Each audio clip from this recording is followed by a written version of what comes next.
জয় ভৈরব বাবা, জয় মা কালী, জয় শ্রীশ্যাম। আমি অ্যাস্ট্রোশ্যান ওরফে শান্তন সেন চলে এসেছি 30শে মের অ্যাঞ্জেল গাইডেন্স নিয়ে। দেখবো অ্যাঞ্জেলসরা কি বলছে।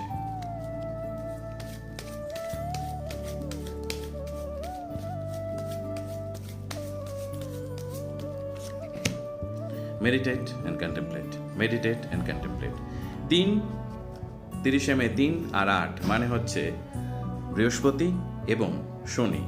এই বৃহস্পতি আর শনির কম্বিনেশনে কি হবে, তোমার কাজ করার ইচ্ছেটা বাড়বে এবং উইজডম বাড়বে। বই পড়ার চেষ্টা করো, ভালো থাকার চেষ্টা করো এবং অন্যকে সাজেস্ট করার চেষ্টা করো, but don't fall in the trap of giving suggestions if they are not asking for it. তো এটা মাথায় রাখতে হবে এবং অ্যাট দ্য সেম টাইম তোমার নিজের মেডিটেশন করে নিজেকে কাম করার চেষ্টা করো। ইউটিউবে গিয়ে লিখবে চাক্রা meditation and you'll find a lot of meditations to do. Try it every day and be well. Take care.